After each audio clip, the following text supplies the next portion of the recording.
Is actually a Renaissance piece from England, and back in the day, that was the latest Lady Gaga.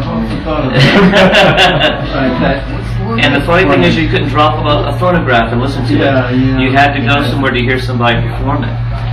And that's why all musicians at that time actually had to maintain the skill of learning or knowing how to read. There are 4 elements of music that you learn in college. Melody, which is easy to understand. That's the vocal line or the lead instrument line that you remember and you hum in your head. The harmony is the second element. Harmony is the chordal background, the orchestra behind it, or the piano behind the soul singer or whatever. Timbre is the coloration of a tone. Whereas if I sing a tone, you might duplicate exactly the same measured tone on music, but your makeup and your air support and your body is different from mine. Therefore, your timbre, the personality of that same exact note, will sound a little different. Perhaps yours is brighter or warmer depending on how much treble or bass you have on your body EQ. But the most important aspect of all 4 elements that, to me, and what I learned in my training, is rhythm. Because if you hear this,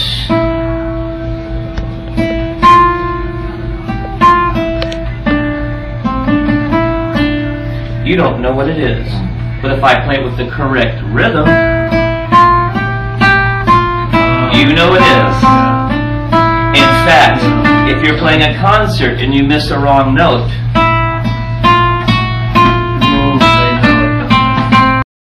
an audience is almost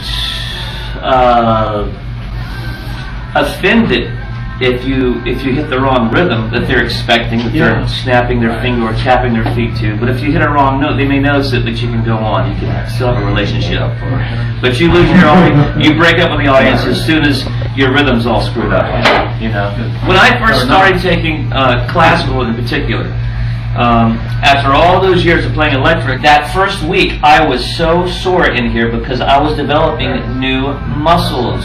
You have to start thinking of these as 4 little people, in fact 5 little people, because this is your support system. That creates the ability for you to have a space between your palm and the fretboard.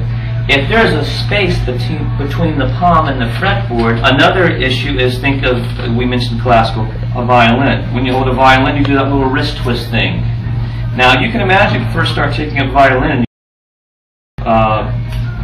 done that motion before, you might get a little sore at first, getting used to it. Eventually you will develop the muscles to support that kind of angle. Well, but it's not quite as severe, it's just somewhere in between. Why?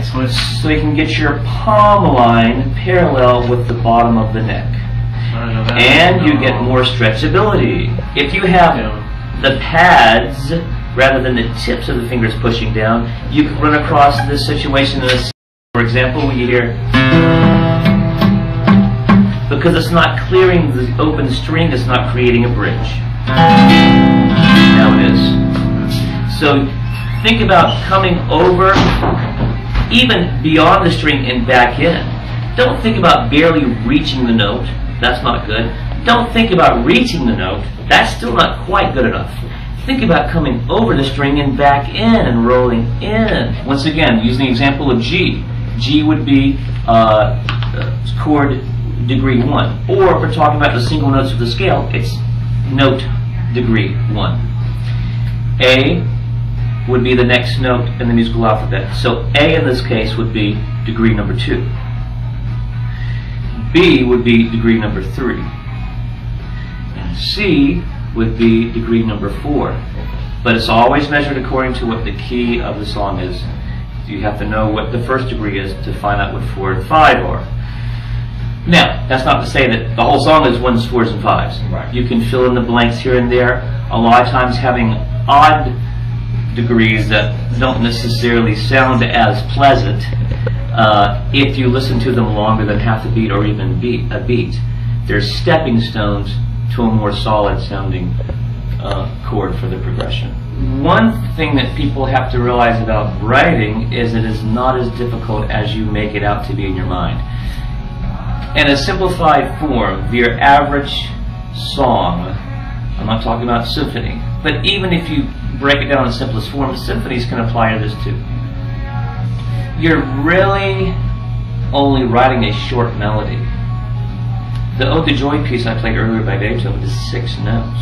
It's what you do underneath it and around it and how you color it and how you come back around to that melody and add a new instrument or rhythm, or perhaps do it in a different octave, or add a harmony with another instrument that makes it interesting and stretches it out. I know pop music is just a verse and a chorus, and a verse and a chorus, and perhaps a bridge, and then a solo, which is, you know, your chance to show off if you want, and sometimes not even that, and you finish it off with 2 more choruses. Basically, the entire song in its basic form structuralizes. So when I write the lyrics for a song, for example, I'll come up with maybe 2 melody lines consisting of 4 to 6 notes each.